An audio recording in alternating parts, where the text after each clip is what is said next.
I'm Samantha Olds-Fry, CEO of the Illinois Association of Medicaid Health Plans, and this is Sam Says, a podcast series focused on Illinois Medicaid managed care. Hello, I'm Durandal Beverly with the Gemini Group, and welcome to Sam Says.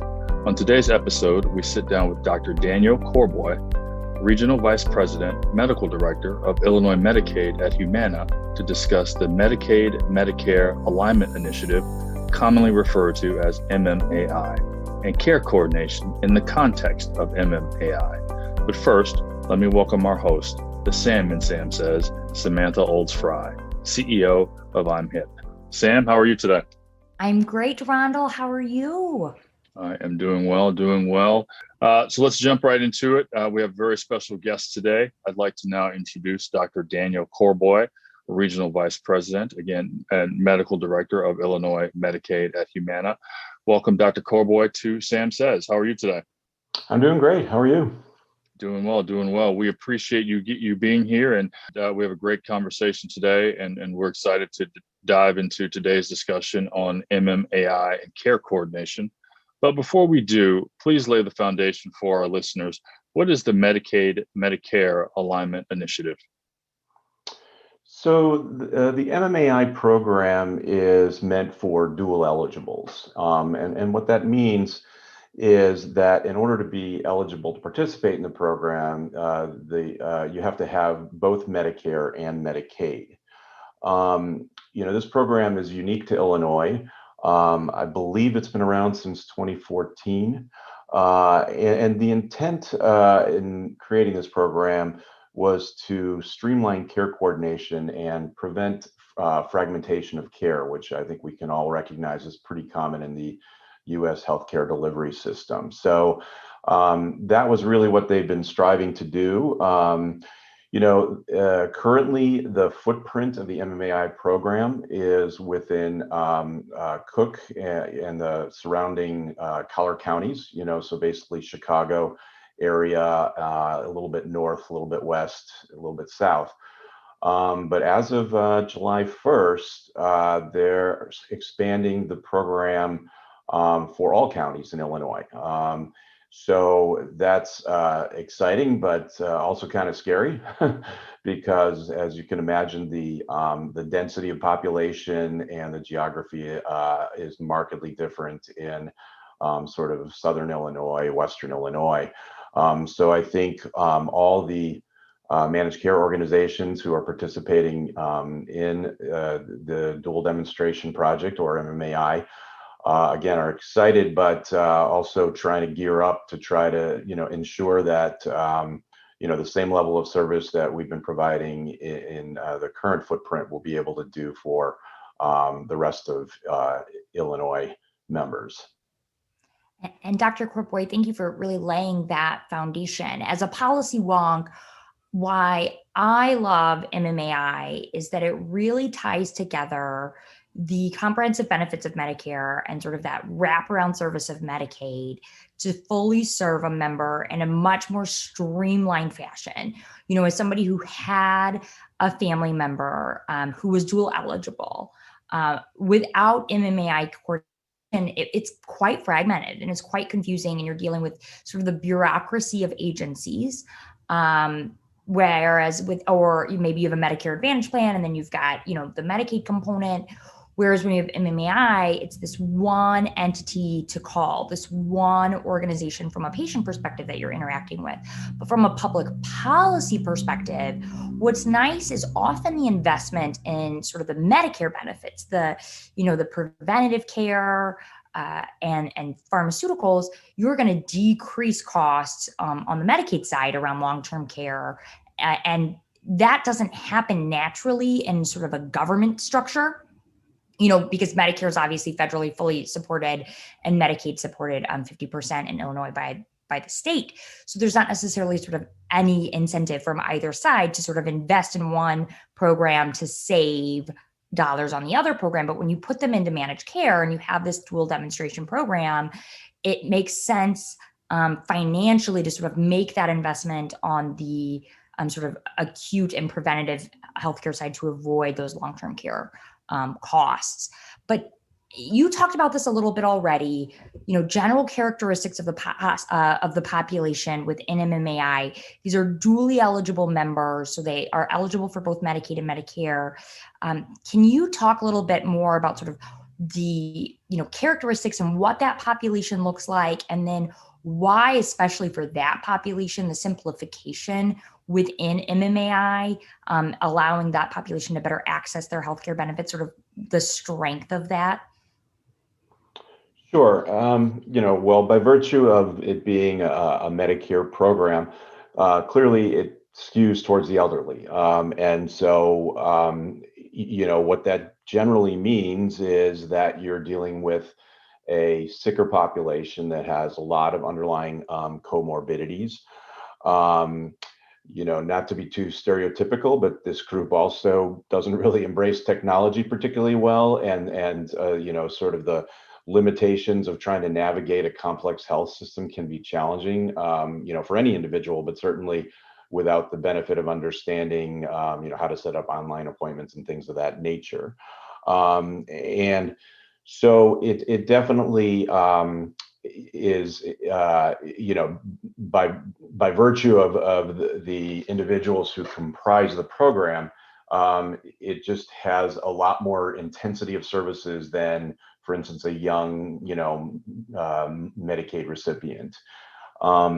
The program itself is really kind of subdivided into a couple of different buckets. One is, and the vast majority of the members are community well members. And so they are, people who have their own homes or apartments, generally are pretty self-sufficient, but still perhaps impoverished and in need of services, but not extended services.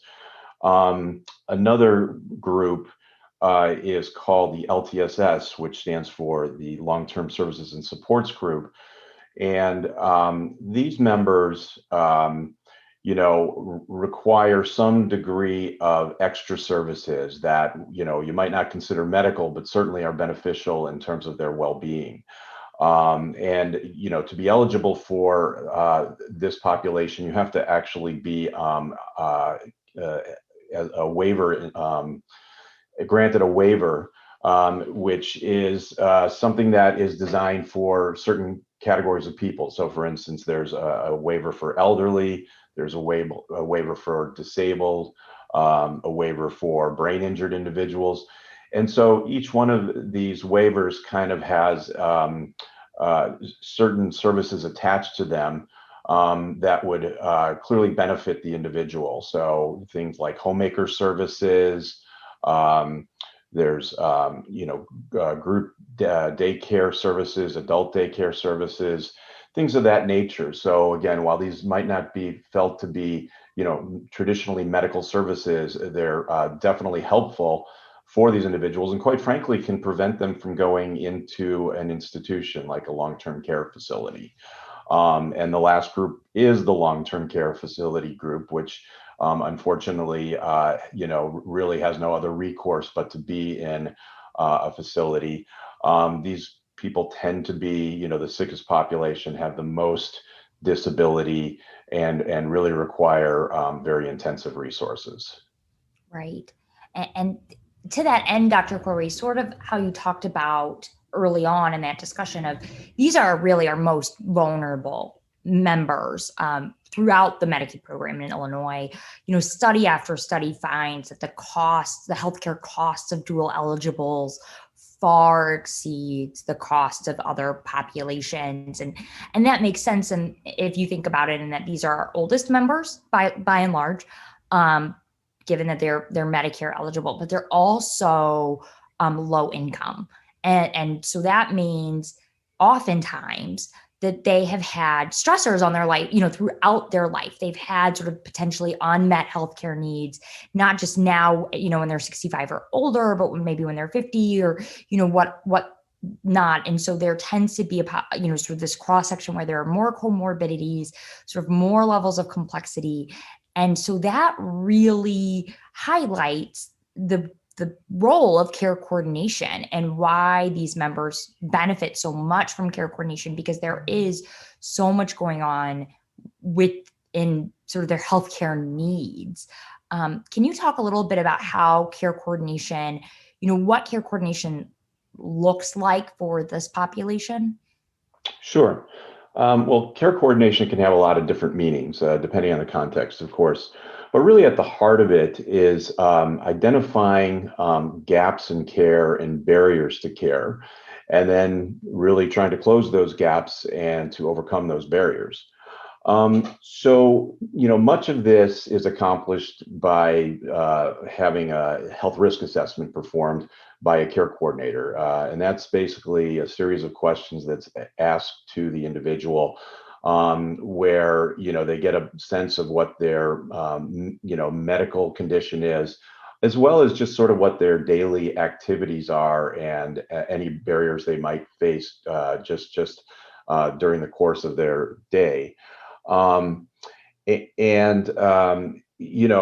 important thing there is not only to identify kind of medical gaps, but really identify things that are non-medical or even perceptions on the part of the individual, him or herself, who, might have their own take on what really they're lacking in terms of preventing them from having full health.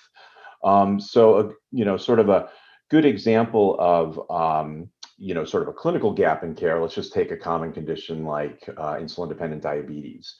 There's a lot that goes into managing a diabetic that you can't imagine a PCP being able to truly accomplish that level of management within a couple of office visits a year. There's getting your insulin, taking the insulin properly, eating at the right time of the day, eating the right foods, understanding how your diet is impacting your insulin.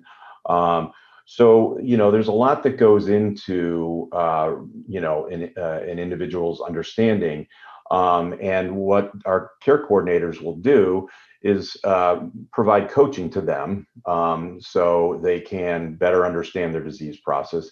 But they can also do things like set up their appointments. One of the common things in diabetes is eye problems, so they can go and get them a specialist appointment. So it's really a very, sort of full circle activity that our care coordinators can do. And then when it comes to things like, non-clinical activities or non-clinical gaps, even something as simple as transportation, getting people to their appointments, getting their medications delivered, identifying whether they have food insecurity, because that's going to be a big driver of healthy outcomes. And one of the things that's worth mentioning is part of this whole risk assessment is actually putting people into categories of high, medium, and low, with the intent that, of course, the people who are identified as highest risk are going to get the most intensity of care coordination, high touch, compared to someone, who would be construed as low. That is so helpful, to have you really lay that out there, and it demonstrates the benefit of care coordination specifically for this population, but also how many moving pieces there are, right? Like, so there's the clinical component, complex health conditions, potentially in managed or unmanaged. So how do we, make sure that that member is getting to appointments, making sure that the appointments are scheduled, making sure that there's, full appreciation for their health conditions and how they manage that, and then also the social determinants of health component, especially when you think of something like diabetes. There are all these other pieces that play a role, like food security. Do you have access to healthy foods? Do you have a sense of what healthy foods you should be consuming? And how does the health plan assist in that? And then also, just really basic stuff like transportation. Do you have a way to get to these appointments that are being scheduled? Do you have a way to get home? Do you appreciate that there's a benefit that will cover the cost of transportation for you as a dual eligible member, so that you don't miss your appointments because perhaps a family member can't take you because some things come up unexpectedly? So I think that really, just in that one example of one patient, who's a diabetic, what the benefit of MMAI can be, and then how it's not just the clinical piece, but there's also the social determinants that play a role. And then obviously, as we talk about this, and I'm just thinking through like how many pieces of this puzzle there are, obviously this involves collaborating, with providers. Because no entity sort of can do this alone. So how does some of those collaborations sort of work with the provider community and this complex population? So on a high level, Humana has interactions with large medical groups, which gives us the opportunity to really address, issues with their leadership. And so we have joint operating committee meetings where we'll maybe quarterly meet with them and speak about, quality metrics like hypertension management, cancer screenings, annual visits, flu vaccines, and really give them almost a scorecard on how they're doing as a group. And, this is an opportunity for us to interact and kind of get their perspective as to see, if they feel that there are any barriers to getting a hold of their membership, and an opportunity for us to collaborate on figuring out how to accomplish that. At the same time, we also share with them data we have on our high utilizers. Those who have either frequent admissions or readmissions to the hospital, as well as those who routinely use the emergency department far more than others. It gives them the opportunity to sort of say, wow, well, maybe there is some kind of intervention that we can do better at, especially if it's an impactable kind of problem. So for instance, COPD or asthma, if somebody's getting repeatedly admitted for those conditions, which for the most part should be able to be managed as an outpatient, well, something's not going exactly right then. And so I think just making them aware of the members that are part of their purview, that they can sort of on an individual level seek them out and try to make some improvements. At a more individualistic level, we do have interdisciplinary care team discussions for our really sick members, perhaps those who have cancer who are declining in health, or entertaining hospice, for instance. And these ICTs, as they're called, really are engage both the member. If they have a power of attorney, certainly they should be present, and we invite providers, and quite frankly, they do show up at times and really provide some valuable input in helping along a complex decision that doesn't necessarily have a clear answer.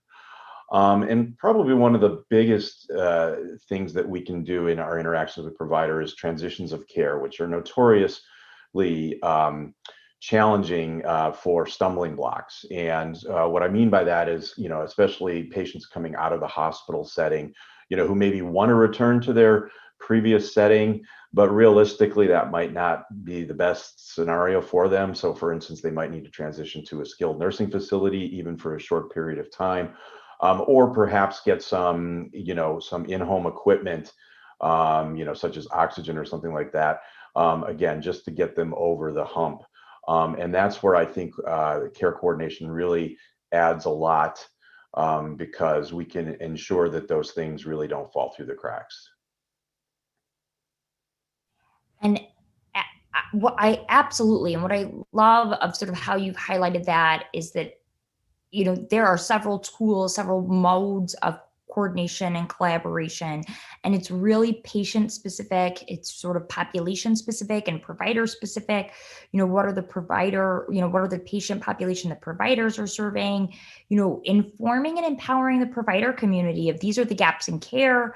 These are the challenges these specific members are facing. And then on those most complex patients who are sort of going through just incredibly difficult healthcare and sometimes just emotional times, how do we wrap a whole care team around them and empower that member and their families to make informed decisions that are right for them as individuals, and what may be right for one family, may not be right for the other. And so really giving them the information and giving them choice and empowering them to make those healthcare decisions, as opposed to sort of just hoping that they sort of can put these complex pieces together on their own, which we know, doesn't always work. So we've had a real robust discussion, but I want to make sure that we sort of end this discussion with, what do you think is the most important thing that our listeners should walk away with regards to MMAI and care coordination and collaboration, that you want to just make sure is underscored? There's an old adage that you should beware of the person who shows up your door and says, "I'm from the government and I'm here to help." I think that same perception of the insurance industry persists, both from providers as well as from patients. That they're like, well, just pay the bills and stay out of it, stay out of any interaction I might have between me and my doctor. And I think realistically, the viewpoint has changed. That all carriers want to be more embedded in the healthcare delivery system, to improve the quality of the care that the individuals get, prevent the fragmentation that is so common in our system. And if, at the end of the day, if that saves money for the carrier, so be it. But if it's right for the patient and it improves, their access and their care, then that's really what the end goal that we're all trying to accomplish. So I want to break down those perceptions that that's the evil insurance company that is solely interested in their own best interests. And thank you so much, Dr. Corboy. And that really, ties in to a previous discussion we've had here on Sam Says with Blue Cross and Harmony Harrington, where we really talked about insurance has just changed over the past decades. And we're really in a place where, how do we focus on outcomes? How do we focus on our members? How do we start to really engage in social determinants of health? Because they play such a large role in clinical outcomes, and finding the gaps within the system and helping close those gaps. And there are gaps that the provider community can't close themselves. And there are obviously gaps that the members or the patients can't close themselves. And sort of that's where the role of the health plan comes in, to assist them and to wrap around those services. And especially when we talk about the Medicaid and Medicare population, and those health plans, that is really a different function and a different sort of type of interaction than what you may see as a healthy 27-year-old buying health insurance off of the exchange, right? Like, this population, this function, the structure of the plan is really different within Medicaid and Medicare, and within Medicaid exclusively as well, than what we might see sometimes on the commercial side, because our population is so different and their needs are so different. Yeah, absolutely. Couldn't agree more. And I think that's a good point to close us out. I mean, that's you guys are really getting into it and really heating up at the end, but I think unfortunately we have to cut it there. We want to offer a special thank you to Humana and Dr. Corboy for taking some time to talk with us today. Dr. Corboy, we would love it if you would come back and consider joining us for a future episode of Sam Says, if you don't mind. Oh, that would be my pleasure. Fantastic. Sam, before we close out, that was a wonderful conversation between you and Dr. Corboy. Anything that really stuck out with you, or that you will just, be more mindful of going forward? Yeah, so MMAI always holds sort of a special place in my heart. It was one of the first programs we stood up back in 2014 when I just started at my role here at IMHIP. And so what I love about MMAI and what sort of stays with me is that we are really wrapping services around the most vulnerable population. And we've seen success in the Chicago region, as Dr. Corboy has pointed out. And so now we're taking that success and those lessons learned statewide, 102 counties as of July 1st. And I'm really excited about the ability to sort of build upon previous successes and provide these additional services to more Illinoisans who haven't had access to sort of the care coordination services that Humana and that our other health plans offer. Okay. All right. Another solid episode of Sam Says. If you enjoyed what you've heard, I encourage you to visit the IMHIP website at imhip.net. That's IAMHP.net to learn more about what the association is doing and to listen to other interesting podcasts like this one today. I also encourage you to like and follow us on Facebook, LinkedIn, and Twitter. And if you're interested in becoming a trusted partner like Humana, I encourage you to reach out to IMHIP's Chief Operating Officer, Elena Kennedy, or again, visit the website at imhip.net. On behalf of Sam and the wonderful team at IMHIP, I'm Durando Beverly with the Gemini Group. Thank you for tuning in to another episode of Sam Says. Stay safe, and we'll talk to you soon.